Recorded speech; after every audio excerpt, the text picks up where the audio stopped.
आता तिथली सोडवलेली उदाहरणं बघा. इथे आपल्याला काय सांगितलं, इथे आकृत्या दिल्यात आपल्याला 1 आणि ही 2. तर जी पहिली आकृती आहे त्यामध्ये काय सांगितलंय की दोन्ही त्रिकोण काय आहेत, एकमेकांना एकरूप दाखवले आहेत.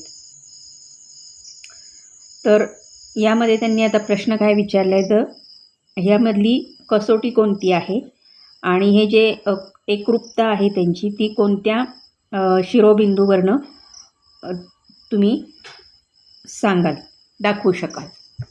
त्यामध्ये पहिली जी आकृती आहे त्यामध्ये बाजू ही कसोटी वापरली आहे आणि एकरूपता कशी दाखवली, PQR एकरूप, UTS याप्रमाणे.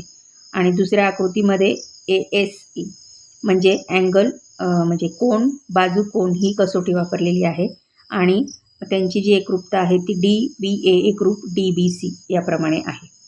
त्याचप्रमाणे इथे हे 2 त्रिकोण दाखवलेले आहेत. इथे कर्णभुजा कसोटी आहे आणि इथे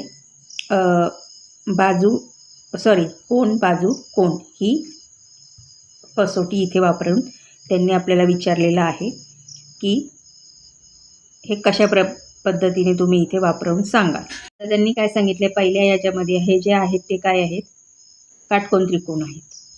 आता यातली जी एक बाजू आहे त्रिकोणाची ती एकरूप आहे दुसऱ्या त्रिकोणाशी.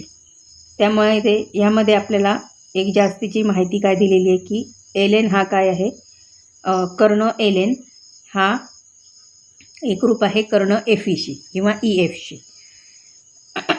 त्यामुळे ह्या माहितीवरून आपण काय म्हणू शकतो, तर LMN त्रिकोण LMN हा एकरूप आहे त्रिकोण F किंवा E बिंदू घ्या पहिल्यांदी, EDF असेही वाचू शकता किंवा FDE असेही वाचू शकता.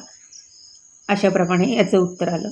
त्यानंतर इथे जी ही आकृती आहे आयतामध्ये 2 त्रिकोण दाखवलेत. त्यांच्या कर्णाने काय झालेत, हे 2 त्रिकोण ह्या आयताचे 2 भाग झालेले आहेत. त्यामध्ये एक येतो ACD किंवा DCA आणि दुसरा येतो BAC. असे 2 त्रिकोण इथे तयार होतात. त्यामधली ही CA काय आहे, हा कर्ण त्यातलं समान भुजा आहे. त्यामुळे कोण DCA एकरूप, कोण BAC म्हणजे ते आपण कसं सांगू शकतो, हे करस्पॉन्डिंग आहेत म्हणजे एकरूप आहेत. DCA एकरूप BAC. त्रिकोणांची एकरूपता सराव संच 13.1.